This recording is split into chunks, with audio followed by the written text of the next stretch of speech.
harnessing the Earth's natural resources. Iceland is running on steam.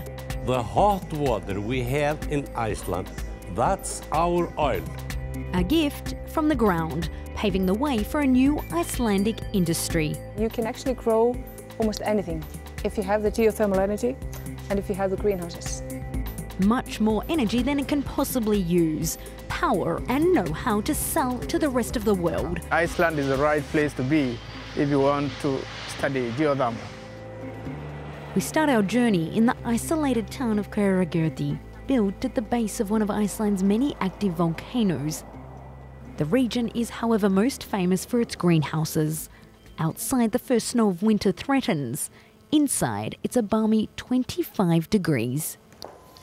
Hello. Hi. I'm Mairead. Hi, I'm Guri. Welcome. Nice to meet you. I've been told something rather special is growing in here. Can you tell me about it? Yeah, this is our tropical greenhouse. So in here we actually grow tropical plants, which is quite funny when you think this is Iceland.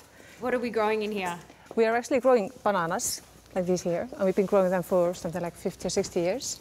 We also produce coffee, and we have some oranges in here, and figs, and of course various tropical plants. So how is it possible that we can be in Iceland where it's freezing outside and see tropical bananas in here? It's thanks to these pipes, is that right? Can you explain? Yeah, the thing is, when you have geothermal energy and you get the power straight from the ground, and if you have the know-how to lead it into the pipes and you can build greenhouses, then the combination of both, you can keep the heat inside the greenhouses and you can grow anything.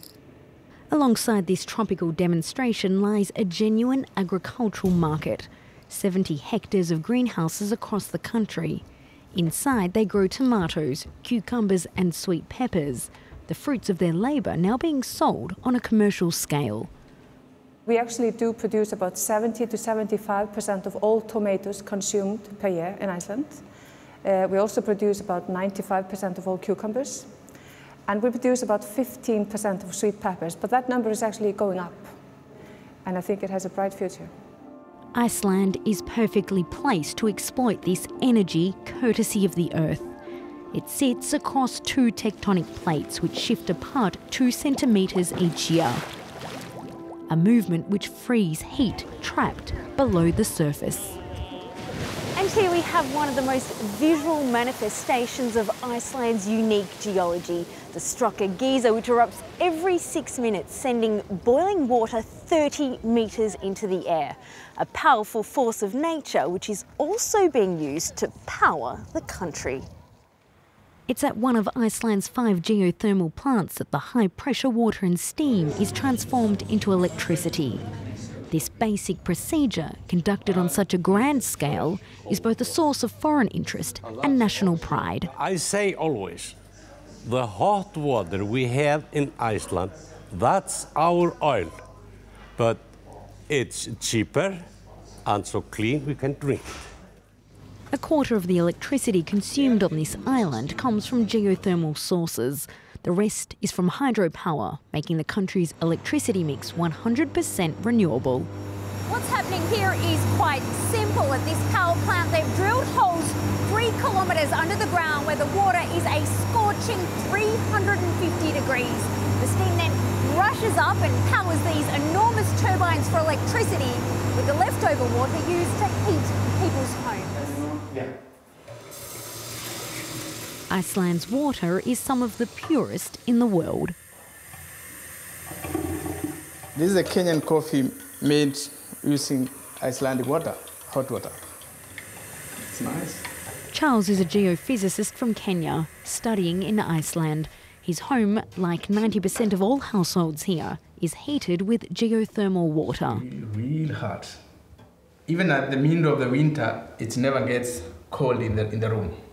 So it's hot.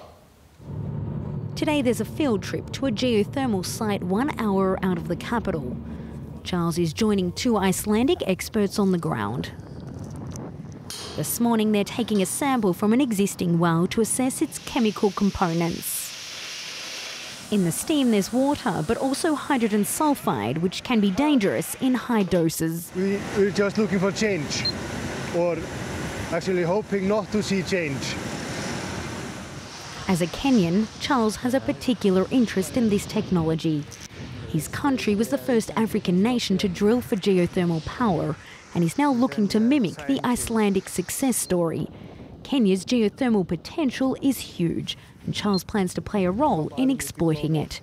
I came all the way from Kenya, so many miles away, just to study geothermal in Iceland, so that when I go back, I'll be able to implement this kind of project back at home. I have no doubt in my mind that Iceland is the right place to be if you want to study geothermal technology. Charles's scholarship at the United Nations University in Reykjavik was jointly funded by the Icelandic government and the UN. Since the late 70s, more than 500 students from 50 developing countries have graduated from the course. That was my group, the year 2009. These people come from several countries, mainly third world countries, from Kenya, Yemen, and Djibouti, and many, many other countries. Iceland's White House is unmissable in this barren landscape. Its resident is the most ardent advocate of the nation's geothermal expertise. Here you have this the city in the background and all these houses heated with geothermal. And because there is no smoke and no pollution, you have this extraordinary visibility 50, 60 kilometers away, because the air is pure, I mean, absolutely pure.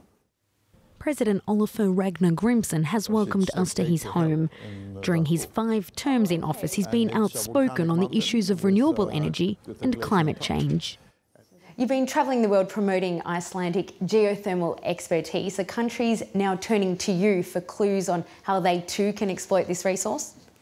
Absolutely. There has been a long list of leaders of other countries, from Asia, from Africa, from Europe, from the United States, coming to Iceland in the last 5–10 years to witness for themselves how the heat inside the earth can be harnessed. So I see this outreach to other countries in different continents, not just as enterprise in introducing technology and good clean energy business practices, but also almost as a moral duty to make our contribution to prevent climate change as effective as possible. Renewable sources of energy, including geothermal, all have some impact on the environment. Is there any risk that Iceland could go too far in exploiting this resource? No, I don't think so. We have been very careful, both in selecting places, but also how we organize the exploration. And although there are some environmental impact, compared to oil and coal, there is absolutely no comparison. Iceland already produces more energy than it can possibly use, much of this from geothermal sources. When do you realistically believe that you can begin to export some of this excess? Well, our national energy company has now done very interesting research on ocean electric cable, which would go from Iceland through the Faroe Islands to Scotland, and then sell electricity onto the European grid.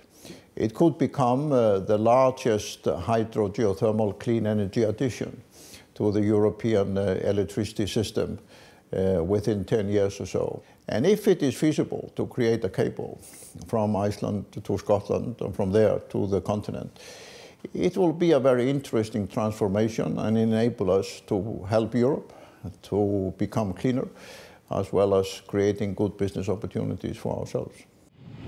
A giant undersea cable to transport some of Iceland's plentiful renewable energy could be a reality in the next decade.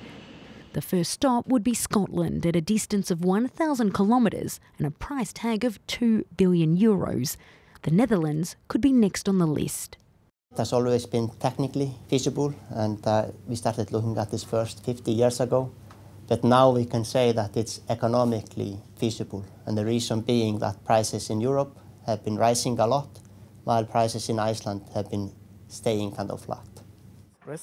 We catch up with Charles again, this time with his colleague Peter, also in the geothermal program. They've come to see a restaurant unique in the world. Hello, my friend. Welcome. Welcome. So over here we are doing, we are doing potatoes And these potatoes are very tasty because they are cooking basically in this air. We are using this power similar like we use in electricity. Yes. So instead, plug everything into this electricity, we open the earth and get the power inside here. I'm getting ideas of what I can implement back at home. You want to be a rich man, huh? Yeah, in Africa? really? Okay, Yes. that's good This idea. is a good thing. It's a good to have an Kenya already has grand plans for geothermal energy to provide 1/2 of its electricity production. We have geothermal as the key energy source in the next probably 20 years to come. And learning from Iceland, we hope to follow in their footsteps.